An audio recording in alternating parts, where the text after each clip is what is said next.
Self-aware millennial.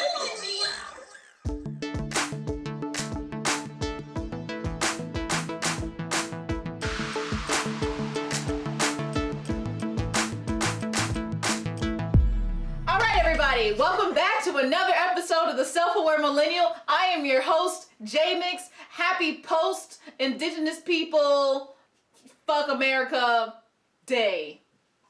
Yeah, great. I like that. That kind of works. Yeah, that works, right? Cool. So I wanted to just do a couple of announcements before we actually formally introduce our guest. So first and foremost, I was talking about even last week how I've been getting back into like my creative groove. My creativity is like back, and I've been like every single day creating something, whether it's music for me to skate to, or I don't know, what's the other thing I've been doing? Oh, I even created a song about periods. I actually included in this song, or I'll include it right now so y'all can hear it, and then we'll come back. It's beginning to feel a lot like a period. Soon the blood will flow. Take a look at the tummy then, bloating once again, with cravings of fine chocolates aglow. It's beginning to feel a lot like a period. Soon the cramps will start, and the thing that will make them ring is the carol that you'll scream from your uterus. Hope y'all enjoyed that song. I had a great time. I actually been thinking about doing it for a while because like I'm currently on my period, which is why I did it for the first place. I want periods to be more normalized, and I kind of want it to be more of like a sex ed 2020 situation where kids, you know, that are learning about periods these days don't feel like it's like this weird thing to just kind of to or whatever. While we're kind of on this Thanksgiving conversation, before we actually go into it, there was something that dawned on me about like when people critique other people and how they create, like how they eat their food or like how they make their food. So like people were posting a lot of different ways of making turkey. And like some people were like, oh, that's turkey's too dry or da da da da. Like, you know, some people basically just like critiquing how other people create or like prepare their food. Like just being judgmental and whatnot. I'm thinking to myself, there are so many people that wish they could just have a meal that like us critiquing each other on how we create and prepare our food is a first world problem, like completely. 100%.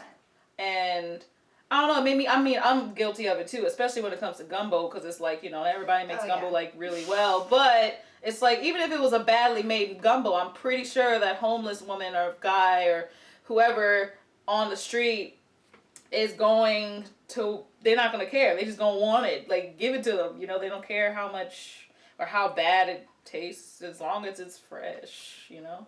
So, I mean, I'm going to just say there should be critiquing of people's gumbo. there is, but like, I think that's in regards to like the way that they like it prepared. You know, like, whether there's gizzards or not, or whether there's okra or not, it's like, okay, you know. But again, first world problems. If you go to some other, like a third world country, like, they're not going to care. I mean, fuck, even in this country, like, we have so many people who go hungry every day. Right. Like, it's people literally right down the wild. Yeah. Yeah. Well, that was just something that was dawning on me as I was, like, this past week, as we were preparing for this foodie holiday, as we should say. So everybody, I wanted to introduce a great friend of mine that I met a couple of months ago.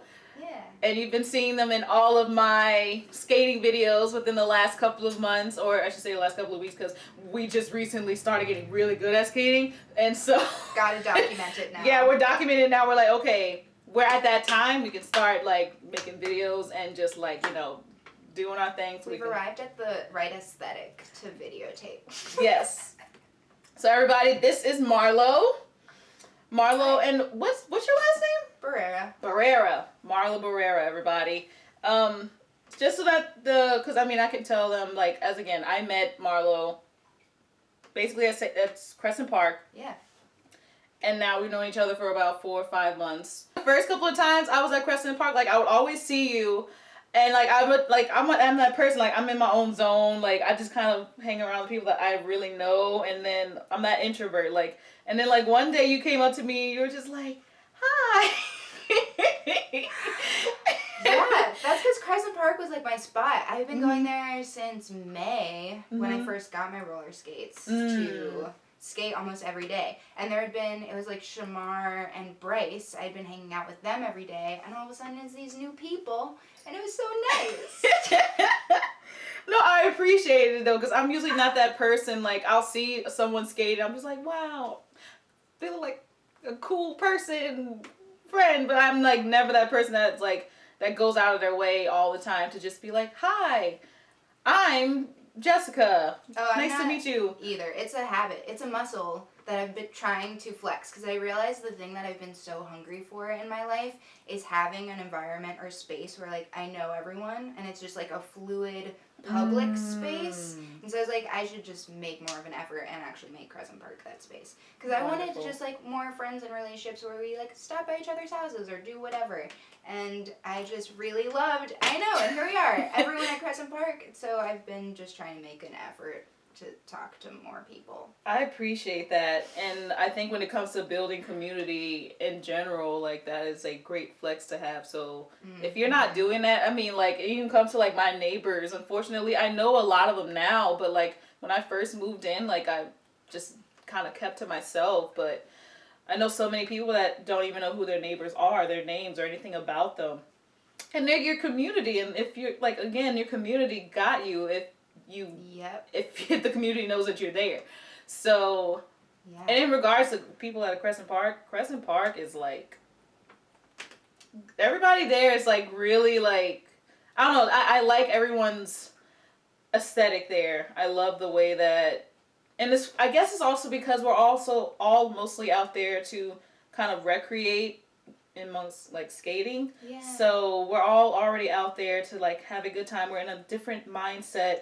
Skating for me, as I've told them before, it's like therapy. So like I'm out there and I just love the feel, like, and everyone else is out there the same way. It's just like you get in a different zone.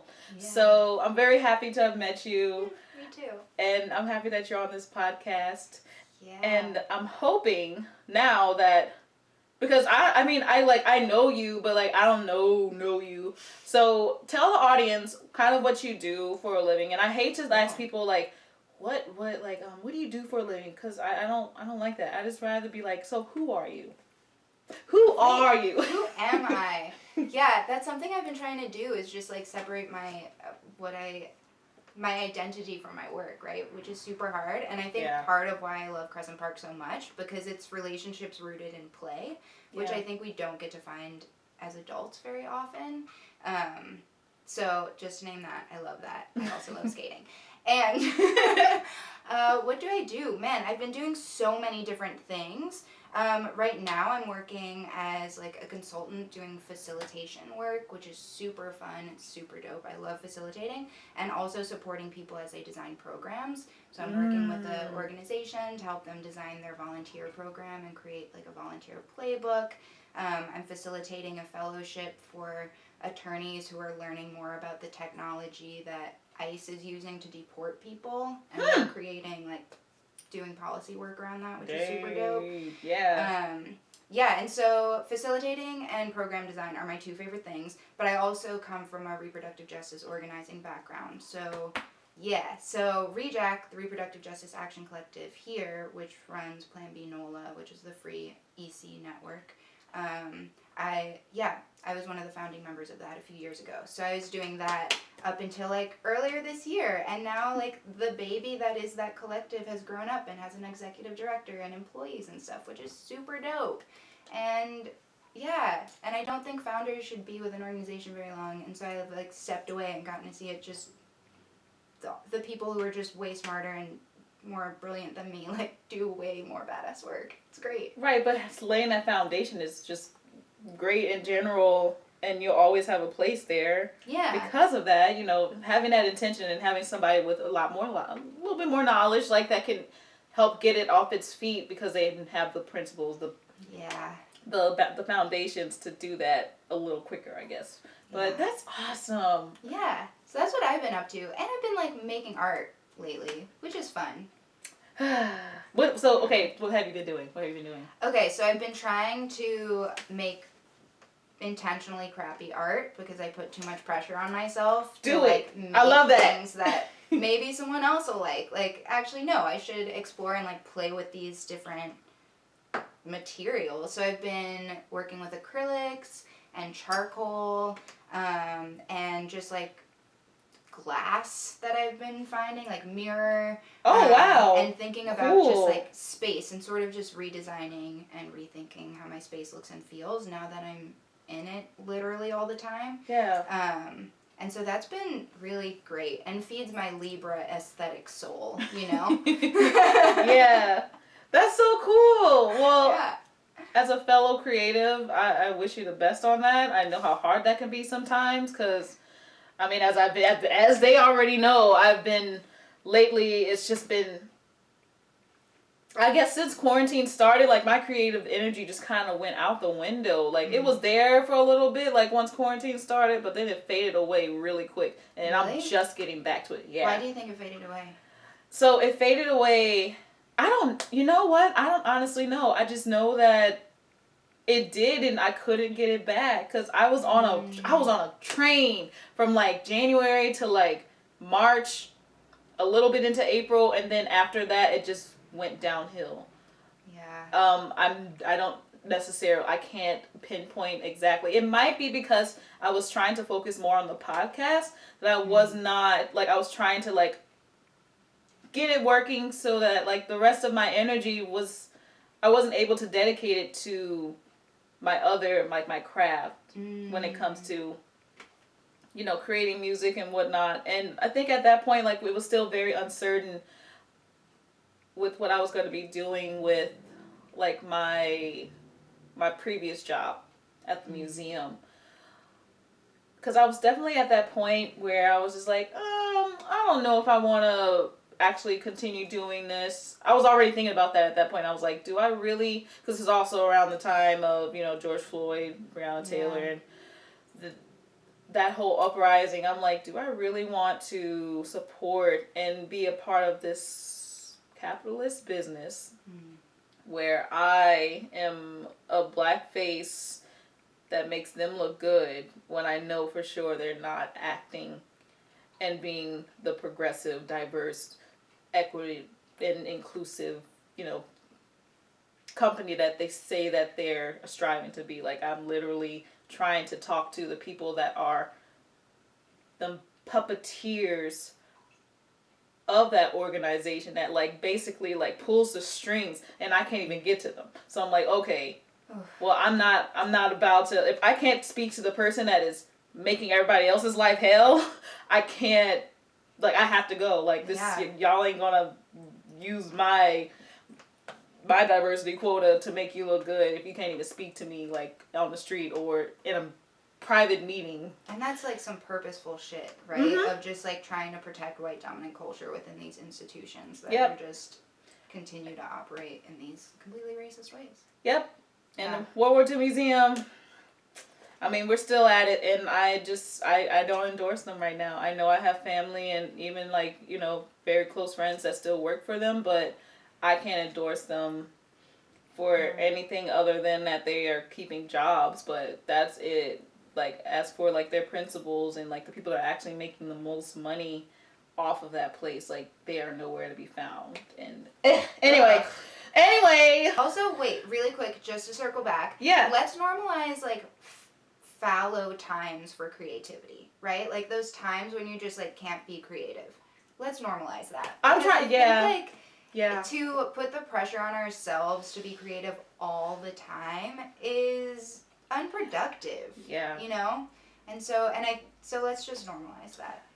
I agree with you wholeheartedly. And I think when I started thinking that, that's when my creative juices started flowing back, funnily enough. Because at first I was like, I have to do this, I have to do this, I have to be productive today, I have to post something on the Instagram, I have to post something on my Patreon, and I have to like keep people engaged and and I'm thinking, like, I don't want to unorganically do this. Like, I'd rather just post when I'm ready, when I have something that is like, that just comes to me, something that I don't have to like think about.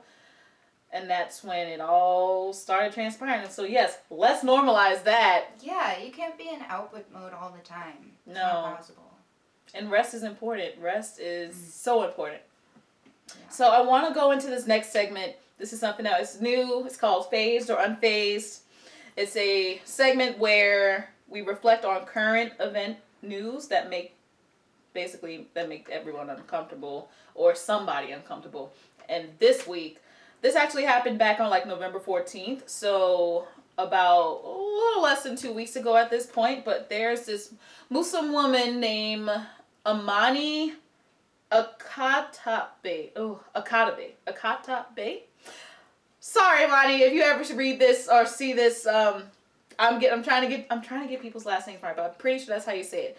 But she's also the founder of Muslim Girl, she's a millennial activist and blogger.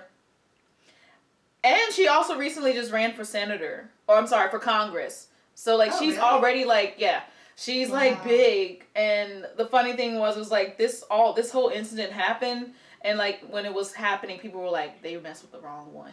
Because like she's literally everywhere. So what happened was basically that she was removed and arrested from American Airlines because a white male passenger was uncomfortable. And I remember like as they were, I was not there, but they also tried to remove her job. And they said that her scarf was a threat. So I'm going to this is an excerpt of what she was saying within the last couple of days, because she's still reflecting on it and they're still like trying to do the investigations of stuff that's happening. Let's see if I can press play on it. As you probably might have already heard, I was arrested 1 week ago for the first time in my life after a first-class passenger on my American Airlines flight complained that I made him feel uncomfortable. Now, I am not going to get too deep into the details of the story and what happened, because the fact is that we do now have active investigations into what I had to endure and the actions that were taken that day. Thank you from the bottom of my heart. This story became a trending news story globally. It's been covered in international press, all types of languages, all types of media, to a caliber that I was not expecting. And that is entirely because of the community behind me and the supporters that I'm very, very blessed to have because of the work that we do. Basically, last week, for those that may have missed it, as I was being removed from the flight, I went on Facebook Live because I was so scared of what was going to happen, so uncertain, so unsure. I was alone and by myself, and it was the only form of accountability that I had in that moment. So basically, and I'm just gonna try to lay it down because I watched the whole 15-minute Facebook video that she put on her Facebook. And it was very interesting because, like, she basically started it because she was just like, I'm not about to leave this plane unless, because, like, they had a police that came and, like, tried to escort her out. She was like, I'm not leaving unless he leaves because he was the one that harassed her. He's like, okay, if you don't leave him, we're going to have to deboard, like, the entire plane. Or something like that. And they had to deboard everybody off of the flight. And I guess, like, what happened was I think she stayed behind because she was still filming. And then what happened was apparently, like, right at the end of that video, that's when they, like, arrest her for, I forget exactly why. And I don't think they even said, like, in the actual video, like, at the end, like, why they were arresting her. But the other really shady thing was that, like, you know, when you arrest somebody, normally you'll just take them right back off the, what's it called? Like, the little skyway situation that you get in onto the plane. But they literally took her out onto, like, they didn't bring her back that way. They took her, like, out of the plane onto, like, the, like, outside so that no one could see that she was being arrested. Even though, like, most of the folks that were in that plane, like, on that plane were, like, basically on her side. And they were trying to, you know, they were upset. That some of them were upset because, you know, they're going to be missing their flights or whatnot, but most of them understood. They were just like, you know, bullshit that she was having to go through this. So what did they say they were arresting her for? Also, what do they know about the dude who complained about her? So it started in an altercation with, they were going through TSA. He cut her in line because she was still taking her shoes off. And I think she said something smart to him. Something along the lines of he was just, like, he said something and then she said something back, you know, expecting her to just, like, kind of comply. And she was just like, you know, she said something real smart. Which is fine because, like, it's okay to say something smart. Like, as she was waiting there for them to let her go, because she didn't take her job off for the police or whatever, they said that they had to, like, lock her to, like, a bench. Oh my god. You know, because they I don't even know. It's so dumb. Like, no one's trying to take responsibility for it. TSA said the incident is not a TSA matter, even though it started there. But anyway, does this leave you phased or unfazed, Marlo? I mean, I guess I'm unfazed by the fact that it happened, and then phased by what this person went through, right? Like, yeah. How they had to go through this horrible experience of being just, like, dehumanized, and because a white dude said he was uncomfortable, she was locked to a bench for 6 hours, or even just taken off the plane, whatever it was. Like, that flight attendant who he told should have been like, okay, you can be uncomfortable, and then walked away. Yeah. Like, I can only imagine, I know they've also interviewed some of the people that were on the plane, too. They've interviewed, you know, some of the passengers that were just, like, you know, nearby and, like, able to figure out what was going on. And, you know, a lot of them said the same thing. They were just like, you know, there were some people that were upset about it, but, like, most of them were very understanding. You know, it was a discriminatory act, and the first class guy was literally getting away with it. They didn't even pull him aside for question or anything. So are you phased or unfazed? I'm with you. I think that I'm phased. I'm more phased because, like, it's happening, but again, like, it's like you said, I'm unfazed because this is our norm. Right. People of color deal with this all the time, and it's kind of like, you're in 2020, you think that there's always this glimmer of hope that we've moved past it, but we really have not. There's a lot of smoke mirrors. Is it smoke mirror, right? Smoke and mirrors. Smoke and mirrors, yeah. And I, unfortunately, I think when it comes to so if I hear that it happened to somebody else, I feel like I'm more enraged, which is weird. But, like, if it happens to me, I'm like, this is normal. Like, I think it's more normalized for me. And it's so normalized that when it's happening to me sometimes, even if something like that were to have happened to me, I probably would have, like, crawled into my shell and not said anything, because I knew, had I done something along the lines of, like, what Amani did and, like, kept speaking up for herself, I didn't want to feel responsible for having to deboard an entire plane of something, because, like, that would, like, eat me up inside. I'm like, it's all my fault, not even thinking about the fact that I've just been harassed by a white man. Right. And also, how would it have been different for her if she was black, right? Because she is a light-skinned Muslim woman. So, like, how would the outcome have been different? Right. But, you know, she had her hijab on. And she also had, like, it was, like, wrapped in a way, like, the scarf was wrapped around her face, and it was wrapped around her mouth, so that, you know, she's not exposing anybody to COVID. But to certain people, like this white guy, it looked like suspicious. like we're back in 2001 and you know, September 11th just happened or something. But do you think that's even what he was doing? Or, because when I hear that, I think that, like, this dude knew he could pull bullshit like that and used that as the thing to, like, oh, she said something smart to me in the line, like, well, fuck her, I'm gonna get her off this plane, and, like, used that as a way to do it. You know, I also think about this. Airports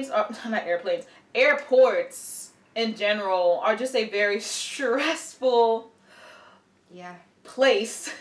When I was with the Bells and we were traveling like every other day or every other weekend, like having to get there and then just like making sure you can make the flight and then like having to go through other people who are also trying to make their flights. Like everyone's just in this very high stress situation. So like, especially when you're trying to go through TSA, like I'm not trying to empathize with the guy at all, but like I can understand where the energy levels of everybody that's like just trying to get through and like make it to their gate on time are just like so much higher than normal. Not saying that we should be more empathetic or more forgiving of people's like the way that they react. I feel like in this situation for both of them, they may not have been thinking about that in the long run. Amani, however, did have every right to say what she said to him. I forget exactly what she said, but he was like, you know, like, I need to cut you in line, or he said something along the lines of like, you know, I'm first class and I gotta get da da da. And she was just like, well, you can wait like everybody else. That's what she said. She said, you can wait like everybody else. Like, and then he got really upset by that. So, yeah, I'm phased because it's still happening. I'm unfazed if it were to happen to myself, unfortunately, because I'm used to it. But like hearing it happen to other people, it's funny. Like I should be able to like look at another person and like completely identify and feel the same way if it were to happen to me, if that makes sense. And I mean, all this is by design, right? Like, she was detained by a system that detains non-white people for no reason. Yeah. Like, black and brown people for no reason, or Muslim people for no reason. And that's not on accident. Like, and we keep hearing this language of, like, broken systems or broken. It's not broken. It's operating exactly as it was designed. Yep. So, like, when I think about this time being, like, the beginning of the world, I guess, that's, like, how I want to think about it, then how do we redesign these systems and just completely tear them apart? Yes. And imagine what it would look and feel like if community care was at the center of everything we build. Shout out to political education at the NOLA People's Assembly, because that's exactly what we are learning about right now. Yeah. That's awesome. So, and I mean, like, the funny thing was, like, I think we're about 4 or 5 weeks in at this point, but I've been learning a lot about just basically, like, how it was built and how whoever is benefiting from it and who isn't benefiting from it. And, you know, like, I remember that first class, I was, like, thinking to myself, okay, how do we dismantle it? How do we get rid of this? How can I, like, especially right now with this podcast, like, trying to make it a business, but not wanting to have it under a capitalist structure. But if the only thing that all of us know how to do is to have capitalist, like, companies, because that's all we know, like, that's all we've been accustomed to, then how can we turn it around and make it not that? How can we make it better? And how can we make it more community oriented, where like not just the person that owns it or created it gets the most out of it, that everybody else gets their fair share as well. Like, not necessarily making it like completely equalized, that would be like even better, but like I think that is the goal. But like having it a lot more fair, where like everyone else that works under this structure is not just getting crumbs and they can live off of it, they don't have to work anywhere else. Like that's kind of like, if this podcast gets anywhere near that, I wanted to focus, I wanted to be structured along those lines. I don't want to be racking up every bit of whatever's for myself. I want to be giving it to people and paying everybody what they are worth. Not just what they're worth, but like what they deserve, and what, you know, a livable wage, not a living wage, because everybody's like living wage is completely different. Living wage is $7.25 an hour, and that is not a livable wage. A livable wage is not even $20 an hour, honestly. Yeah, it's higher than that, especially with inflation. So yeah, and like the future of, as we rethink what everything can look like and how people are being exposed to that in new ways since the pandemic, worker owned is really exciting to think about. Worker owned, and also just like, what does it look like when the first interactions we have with people are rooted in trust, right? Because I think there's the capitalist piece of like the people at the top getting all of the everything, but what does it look like when you trust your employees to like work on their own fucking time and like not have to monitor people's time or feel like you own someone's time, when that should not be how we operate or be in community together. I'm excited that more people are, I think something's happening. I think so too, and I like it, and I think especially with now that I'm kind of pretty much with the People's Assembly like all the time, and I guess this is another little tag because this coming week, which by the time y'all listen to this, it'll be starting. There's a blitz happening at the Al Davis Park here in New Orleans, on I think it's Aretha Castle Haley and Washington Avenue. It's the park there on the corner, which is also a spot I would like to try to skate at some point. Great. But they are doing a blitz canvassing in the area every single day, starting at 4:30 every day from the 29th, which is Sunday, until December 5th, which is election day for a lot of the local officials here in the city. So they are doing that to get the word out. And as for voting, you know, we're definitely just trying to hit up the communities, especially like in this area, because it's not very far from where I am right now. But we're just basically trying to build community. We're trying to actually speak to people, person to person. I know we're back in phase 2 right now, but like we can still do that from a distance. And we're just trying to get people aware of like the local elections, because like everybody focuses so much on like, you know, the presidential elections. So like everybody like wants to kind of kick their feet back and like just not do anything. But like there's just so much more. There's more work to be done now that we know who is going to be in office. And you know, we're trying to get the right officials in that are going to want to help community become more community oriented. So that's what we're going to be doing. We're going to be going around town every single day, giving out information about there's Gordon Plaza residents right now here in New Orleans that have been fighting for 30 years, older than I am, and they are living on top of toxic soil, and there are people that died of cancers and everything there, and they have been asking the city for 30 years to be moved somewhere else, like a fully funded relocation, and that has not happened yet. And even the mayor right now, our current mayor, was like, yes, I support this and I want to help, but still waiting. Right now the city budget, at least within this last year, was $9.1 billion, and the only 63% of it went to children. Oh, sorry. Well, no. Yeah. Only the other way. 3% of it, only 3% went to children's families and job creation. Yes, and the rest of it, 63% went to cops and jails and all of those measures. So that's why they say flip the budget, especially right here in New Orleans. Like they need to flip it so that the thing is like they wouldn't need 63% of their budget to go to that if they invested more money into children and families and job development. Like if we're taken care of, we got the money to do whatever, and like they could totally flip it. Well, they're making money off of the people that they're putting in jail, right? Like, they've had all of this language, was it earlier this year or last year, where they were like, we're going to be releasing people, and we're like trying to do a decarceration, right? Which is this language that like as organizers and activists and abolitionists you want to hear. And what was the next thing that happened? They filled those beds with people who were undocumented because they got 6 times more money from the federal government to fill them with undocumented people. So technically there was this like release of a bunch of people, and it wasn't out of the goodness of their fucking hearts, right? It was because there was a higher price tag for a different group of people. It just makes me so mad that even like people are literally making money for putting folks in jail. That's like, when we think about action and organizing and local elections, like, local politicians have so much to do with that. And with prisons making money off of people. And Louisiana is one of the most incarcerated places on the planet. Yep. And so when you have these politicians getting kickbacks, like, you need to know who has control over those things, and they're local politicians. Yep.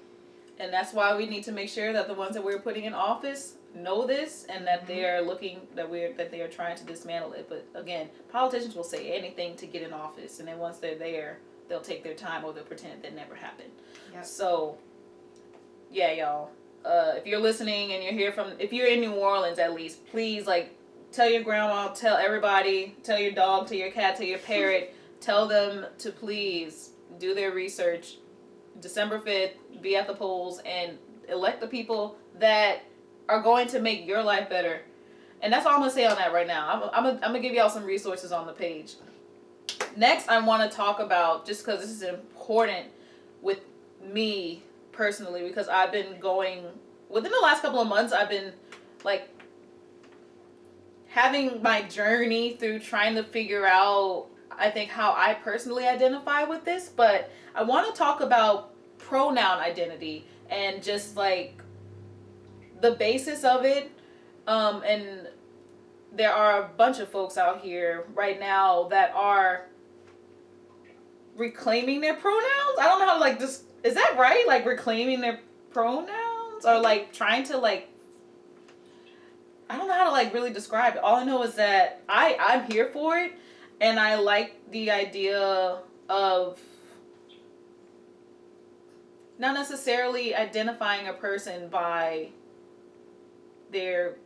what they think their gender is, because as a lot of people, like myself, sometimes, like, I have a lot of times where I don't necessarily identify as a female or, like, a woman in this instance, and sometimes I do, like, identify more with, like, the male aesthetic. But, like, even when you think about that, like, what is that? Like, what is that? It's something that somewhere along the line, like, somebody was like, oh, this is actually a more feminine thing. Like, pink is definitely women, blue is definitely a man or whatever. But no, it's not. My favorite color is blue. Like, I love blue. Like, blue is everywhere. Like, so yeah, I want to kind of talk about that just right now. And also Marlo, and I feel like also when I found out what your pronouns were, at least what I thought your pronouns were, that's when it kind of, like, it started, like, buzzing in my brain again. I was like, okay, this is a person I see all the time. I got to make sure I get their pronouns right. I don't want to, like, offend them, so I got to get this right, make sure it's right. Like, so I was like, okay, so I have to say their pronouns correct. Not only when I'm with them, but when I'm not there, and I see someone else say their pronouns wrong, I have to correct them. And so I've been trying to do that. Sometimes I fail, sometimes I get it, and then sometimes, like, I don't know, I beat myself up about it. Not just with you, but, like, other friends of mine that have, like, even ones that, like, changed their pronouns and I didn't know until, like, they told me. Because not everybody, like, says it, like, hi, I'm this person and my pronouns are this, and this. And as I was doing my research, I'm like, there's so many other ways of, like, identifying people that aren't just, like, the regular pronouns that we all know about. There's other ones, but we'll actually get into that in a little bit. But I want to hear your story about, like, how you came to identify with your current pronouns. Cool.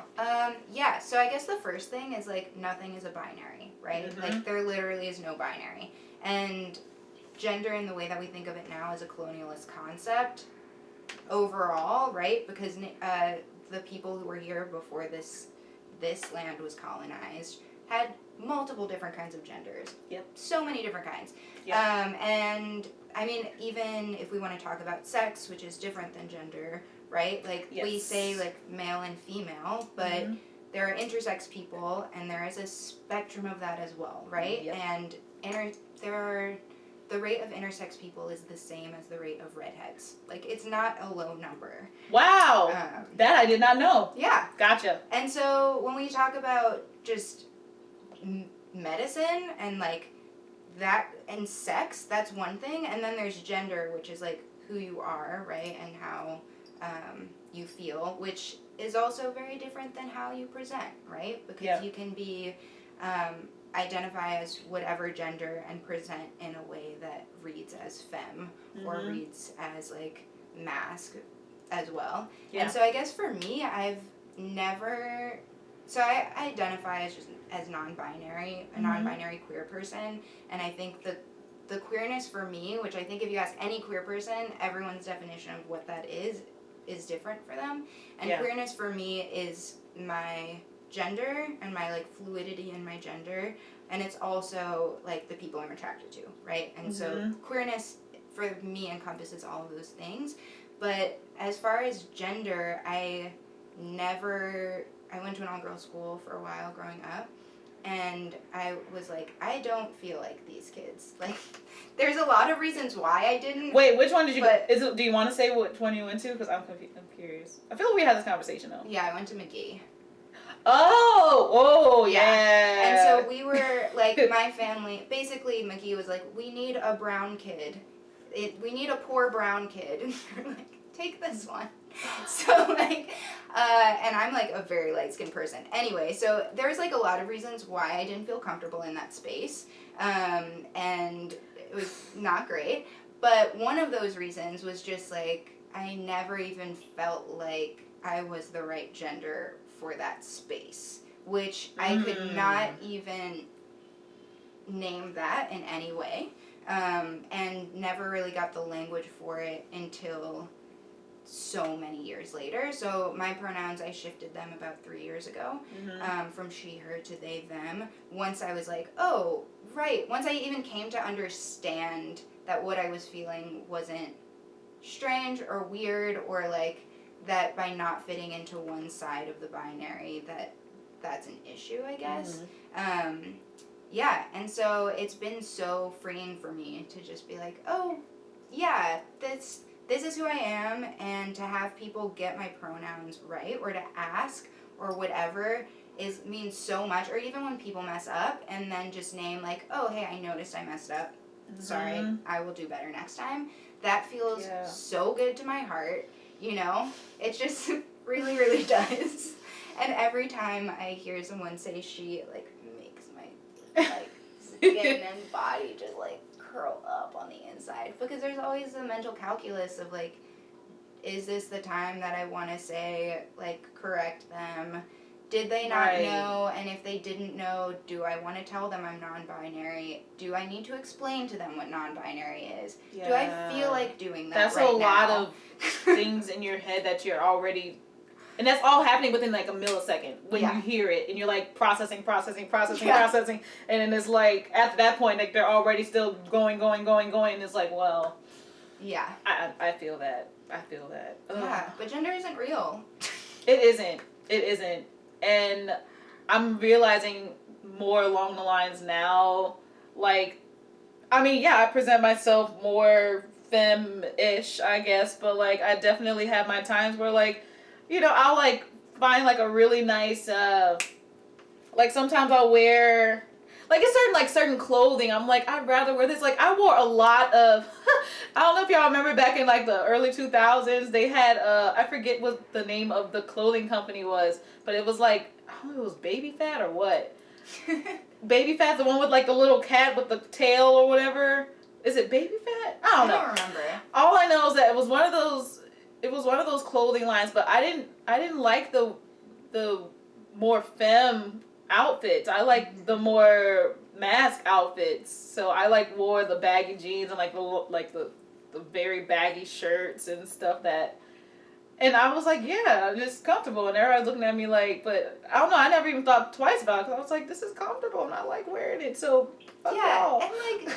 Clothing isn't gendered. Like, that's the thing we've completely made up. It's so, like, I want to see more people who like identify as men who wear makeup and dresses, and like you don't have to be queer or like non-binary to do that either. Like, that's not, clothing isn't gendered. And so to see people like get to explore different things in terms of like how they express themselves and like get to decorate your body in different ways, right? Because that's what clothing is. Yes.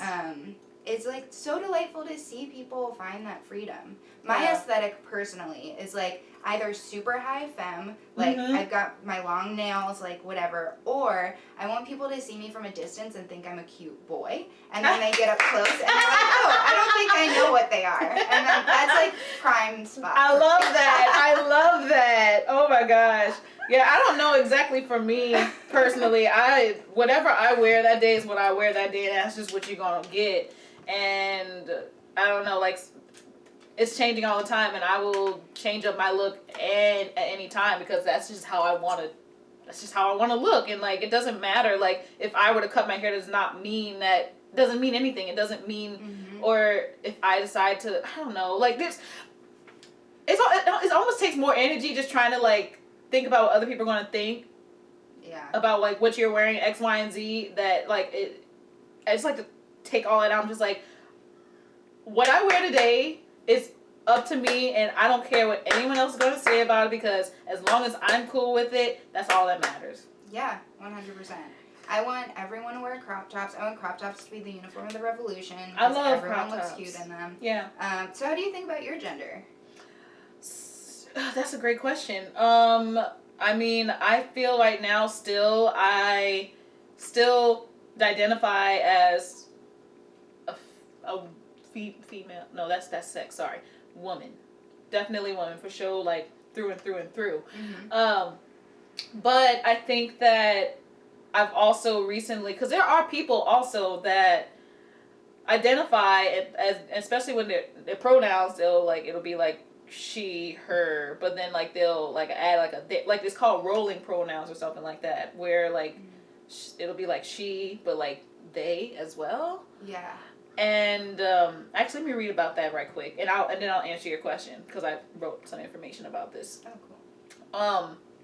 For the listeners, just because I know, like, I don't know if everyone is like completely in the know about like, because there's a lot of termination and it can get confusing very, very quickly.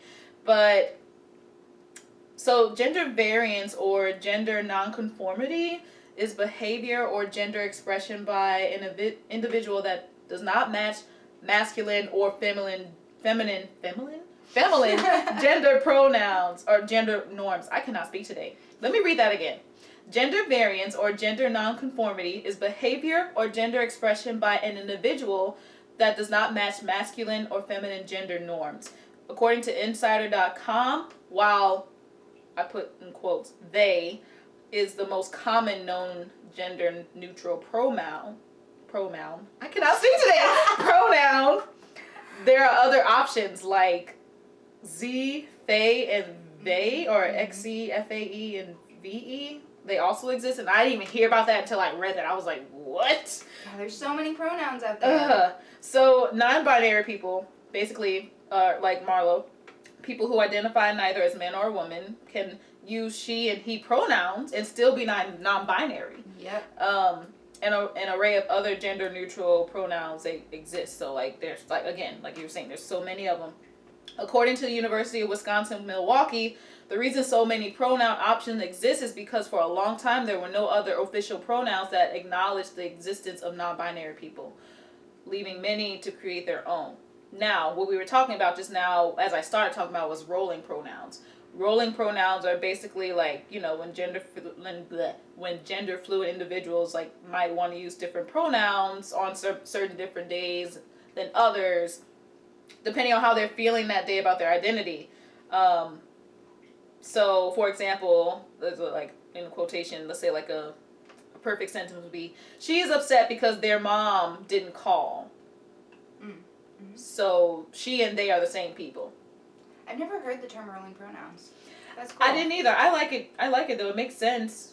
And yeah, I don't know. I'm still trying to understand I'm still trying to process it, and like, because I've literally grown up like most people here in this country, at least, where like, you know, gender is technically and unfortunately only two things that people think about. Mm-hmm.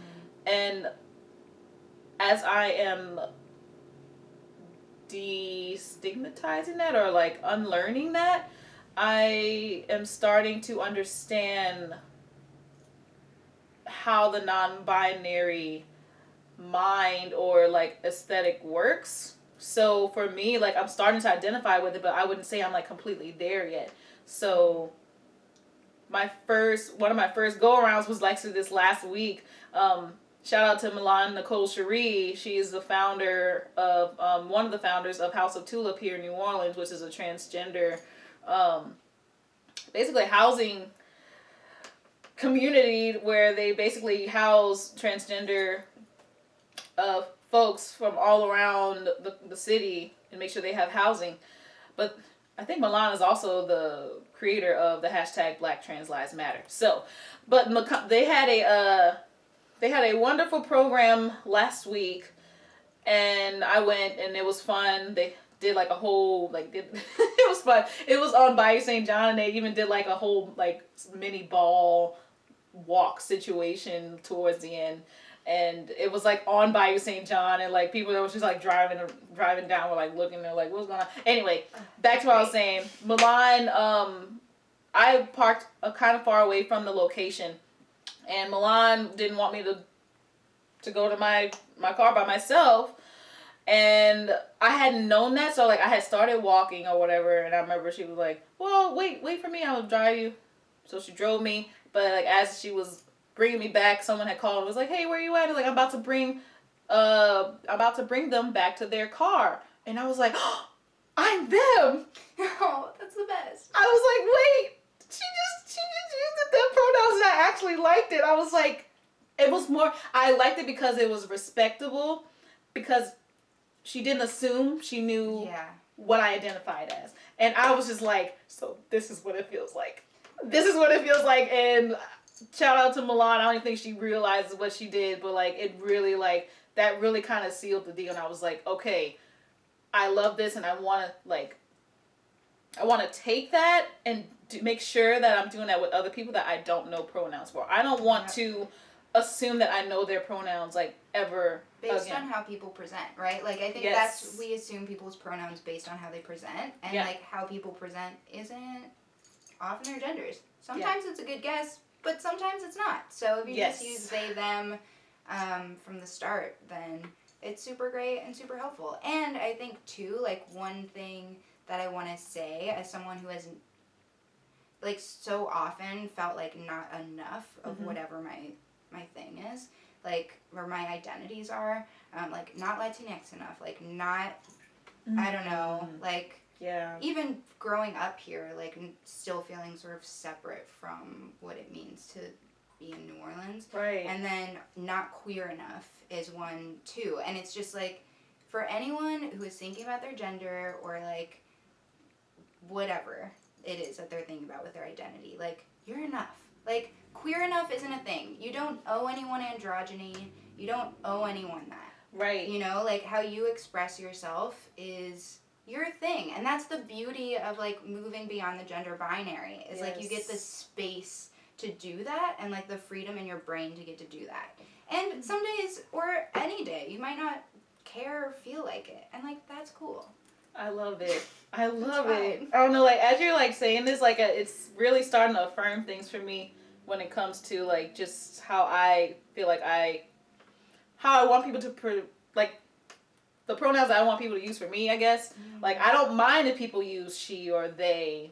Like, I don't mind it. And I don't know, like, I guess I need to start figuring out, like, what, I don't know. I know this is still a journey for me. I'm still, like, I feel still kind of new to it. But, like, I think my thing is I'm trying to make sure that, at least in my own life, that I'm affirming other people's pronouns correctly. Yeah. Or not correctly, but you know what I mean. Like, just... like, using the ones that they want you to use. Yeah. Yeah. And, yeah, that's great. And I think it's just the expansiveness of what it means to be queer is, like, such a dope thing. Yes. And, like, we don't need to be hard on ourselves about that. Like... there's more people in this world that are queer that realize it. I feel like it's become definitely, I wouldn't say it's more normalized for sure than it was before, which is a beautiful thing because, you know, I think people only thought queerness meant one thing, and it doesn't. It's a whole shit ton of things. Like, So it's much. all over the place. Yeah. So, before we go to our next segment, I wanted to just quickly give y'all, because I actually posted something a couple of weeks ago. There's this really awesome post that I found, and it basically kind of gave some gender neutral terms when addressing a group. Because sometimes I did this a lot when I was a server, and I would like greet my tables, and I would be like, "Hey guys," or like, "Hey ladies," if it was all ladies or whatever, or Oh my god, that is I hate that so much. But, hi, ladies. Yeah, and I didn't really like. I didn't do it. I don't know how much I actually did, but now I'm like, like I'd never do that again. Like, I'll definitely come up to somebody and just make sure that whatever I'm like addressing everybody, it's There's so gender many neutral. terms, yeah. So I actually listed some of my favorites, you guys. Sorry, all of you. Okay. So gender neutral terms when addressing a group. The one that y'all always listen to me say is T-Sam fam, the self-aware millennial fam, my fam. Another one that a lot of people use here in New Orleans is y'all. Y'all. You can say, "Hey friends," or "Hey cool cats and kittens," if you're a friend of Tiger Key. "Hey party people," "Hey kings and queens," and everyone in between. Hey, Ooh. Yeah, that's the one that I love. That Milan was the one that. Yeah, that's the one I got from her. "Hey humans," "Hey team," "Hey lovers," "Hey comrades," "Hey homies," "Hey everybody," and then there is this one was like. I love this one. This is like my absolute favorite, which I have not used yet, but I want to start using. "Hey, ladies and gentle thems." "Hey, ladies and gentle thems." Wow. So those are some options. There's plenty more, obviously. And yeah, I hope that helped y'all. I hope that gave you a little bit more insight, at least from both of our perspectives on, especially when it comes to pronouns and just gender identity, which gender doesn't exist. Gender does not exist. Gender does not exist. Construct. That is the quote of the week. Gender does not exist. That might actually be the title for this episode. So Great. Cool. So our last segment is called J.Mix Explains It All, which is basically, okay, so let me explain this right quick, especially if you're just listening for the first time. J.Mix Explains It All is my Instagram handle, but I base it off of the 90s Nickelodeon television show Clarissa Explains It All with Melissa Joan Hart. And basically it's an advice column where I give feedback to listeners on topics that interest us, me, whoever. And then, yeah, that's kind of what it is. And if you want, you can send in your advice by visiting the link in my IG bio. Just look under, I think it's called Ask Me Anything, and you'll see it. So, the premise of this is from one of my listeners. They write, well, actually, they didn't write this. They did write this. Well, duh. Sorry, this is my brain. Like, you can see my brain right now. It's just kind of like. So, to premise this upcoming J.Mix Explains It All segment, advice column, I put out a polyam meme, like, I'd say, like, within the last week. And it was basically a meme that kind of showcased acceptable ways to be a polyamorous person. And one of them, the most common one that a lot of people know about, is solo polyamory.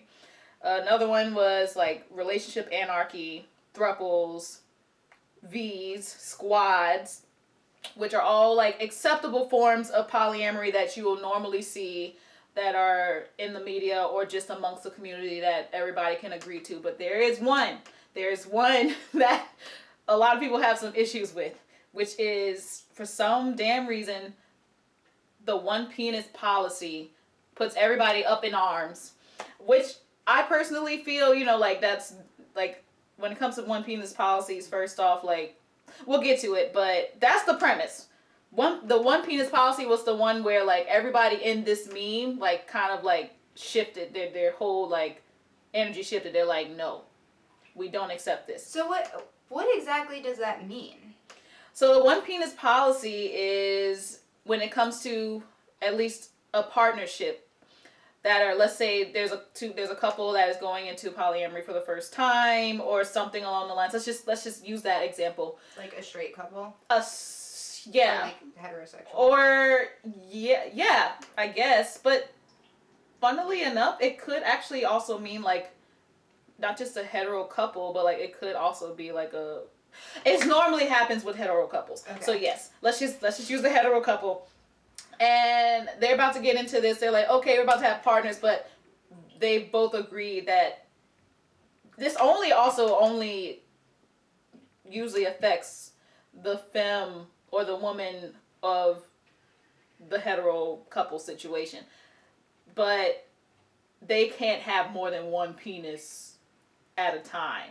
Like, so it's like the primary, the one person with a penis they can have sex yes. with. And so it's like you can only have sex with women, and then the dude can also is only having sex with women.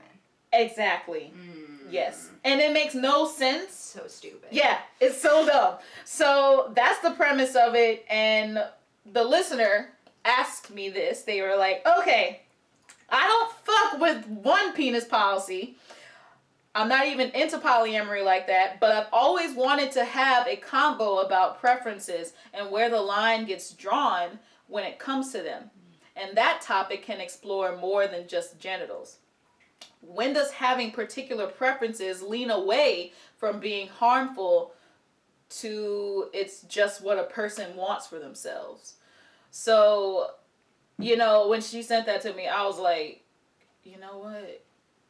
That's a good question, because at least when it comes to polyamory, I know, like, me and my primary, we never had that rule, but, like, we know other people that have had some similar rules of that nature. Or I should even say it varies by couple, it varies by partnerships, and what you agree to. That's the other thing. Because, like, every partnership is different. Some people may have a one penis policy because they already know that their person that may be wanting another penis is not going to want it anyway, that they're only going to stick with vagina owners or something, or... Well, I think it depends on, like, how that was arrived to, right? If it's, like, the dude in the relationship being like, I don't want to be jealous, so you can only fuck women. Like, that's a very different, like, shitty sort of non-consensual thing. Yeah. Right? But I guess all of these things, like, if they work for people who both agree to the thing, like, what, Yeah. And, I mean, what the listener asked was, like, where does that line get crossed? And I'm like, well, you'll never cross that line if you communicate. Right. First off, the communication has to always be there. Yep. And, I mean, the thing is like, yeah, you can have that one penis policy. I don't know why. Like, that is just such a dumb... So the one penis policy... In my personal opinion, I could be completely wrong about this, but I feel like this is a common thing with everybody. The one penis policy has derived mostly from what's the word? Uncomfortable. No, not uncomfortable. It's like misogynistic. It's very misogynistic, but... Because it's still an ownership thing. Like, that shit so often comes from, like, a dude feeling ownership over insecure, that's the word. Insecure penis owners, which are usually hetero male identifying or... Yeah, cis-men. Cis-men that can't see their partner with someone else. Yeah. I wonder if this happens to, like, homo... or, like, gay couples that are, like, penis, like, the two guys, or two... Well, then they'd only be having sex with guys. If it's two gay men. Yeah. That's so weird! Oh, gosh, yeah. It's really, it really is just a target on... That penis policy is only a target on usually cis women that want to have sex with other penis owners. Yeah, or like bisexual, or just like women who are attracted. Yes. Yeah. And the dudes are like, I only want to be the only dude, which is so gross. Because that's what they basically only want is that they can conceptualize their partner being with another woman, but they can't. Because I feel like that's less of a threat. They think it's less of a threat, but they also probably can get turned on by the fact. They can't get turned on by the fact. I mean, not that they have to get turned on by the fact of them fucking someone else that isn't, you know, that it doesn't have a vagina, but like still, it's still very misogynistic. It's still very, it shows the insecurities more than it shows like why are you even trying to be polyamorous? That's why in the meme itself, like that's why people are just like, it's dumb. Like, if you have a one penis policy, you have to have a good reason that is not of the social hetero norm of it happening. So, I hope that answered your question. And, I mean, that was a good question, though. I was just like, where do you draw the line? But you really can't. I mean, you have to just, like, constantly be communicating. I think, like, in a polyamorous relationship, there needs to be trust at the basis of all of it. Yep. And, like, a willingness to be vulnerable and communicate your needs. Yep. So that you know what those boundaries are. Because that policy would not even be there. You wouldn't even have a one penis policy if you were communicating, if you were vulnerable enough to, like, understand what that your partner actually needs and X, Y, and Z. Like, So. Cis men are just the worst sometimes. They are. And they, I'm not trying to, like, shame them, but, like. Cis straight men. Yeah. Not all of them, but, you know, but, like, their culture, like, still overrules, like, most of our, you know, our overall thought processes. Even this whole conversation that we just had is, like, a lot of it is very patriarchal in the way that we have to even conceptualize it and, like, talk about it, because we're always thinking about, okay, so what is this? Anyway, that's a whole nother episode. So, Marlo, please give them your socials if you want them to follow you. Oh, yeah, sure. I only use Instagram. You can follow me on Instagram, OHTheMountain, which is private, but if you message me and say you heard of it from here, I'll accept you. Woo! Also, I'm about to get my OnlyFans back up, and so it was down for a minute. Speaking of, like, cis het men, I'm doing a new thing on OnlyFans as part of my menu where it's like it's like $50 for every 5 minutes of personalized video where it's like either me telling you you're a piece of shit for 5 minutes or 5 minutes of me hyping you up. But if you're a cis het man, then it costs twice as much. Yes! For hyping you up. Yes! I love that! Oh my gosh! So y'all heard keep it an eye out first! for that. Y'all heard it first! I'm excited about that. See, I have not used OnlyFans ever, but like I would definitely. Ooh, I'm gonna hype that up. Don't worry, I'm gonna hype it up. You need me to. I'm gonna hype it up. If you have any suggestions on future things that you would like me to cover on the Self-Aware Millennial, please email the selfawaremillennial@gmail.com or follow me or DM me on Instagram at the Self-Aware Millennial. If you're on Apple Podcasts right now, just kind of scroll down a little bit and then give me some 5 stars if you would like. And also feel free to leave a review. I love to hear your commentary, your feedback. That means a lot to me. It helps me kind of gather what I want to cover in the future episodes. And it just overall helps me. Oh, somebody just sent me a heart. I must be doing something right. Okay. So please do that. I appreciate y'all. If you've listened to all the available episodes and want some more self-awareness clarity, you can join my Patreon, where you will find bonus episodes, video recordings that didn't make the show, and a bunch of self-aware excerpts from yours truly. And right now there's about almost 10 episodes up there, extra episodes that are not on the main platform, and it's going to be more and more and more as time goes on. We are about, 36 episodes in at this point, so we're still a growing podcast, but I'm enjoying every step of the way. And I want to give a special thank you once again for Marlo for coming on and just giving us the gems that we needed. And I hope that y'all learned something from this and you can go back and tell your friends and your family about where we are progressing as a society. And it's okay to be uncomfortable because soon it won't be as uncomfortable. If the more you do it, the less uncomfortable it will be. Yeah, just when in doubt, ask someone their pronouns. Let's normalize that too. Yeah. Like, just ask, it's fine. And I think that's going to become more of a common. I mean, people have been doing it. They have already started doing it. Like, especially if you've been on these Zoom meetings A lot of them have it in their little profile. Name. And I love it because, you know, it makes it easier. But also people have it like in their Instagrams profiles as well, and it's helpful. Like, do it as much as you can, make it, normalize it, and so we can get into a groove. And like even the kids that grew up in our generations that come after us, they don't even have to think about it because it's so normalized. So for y'all, I'm going to include a 5-minute bonus clip from this last episode. I'm going to give y'all another 5 minutes because I really want y'all to listen to this episode for my Patreon, and I hope that y'all enjoy it, and I hope that y'all have a great week, and I will see y'all next week for another episode of the Self-Aware Millennial. Yay! Bye! Bye!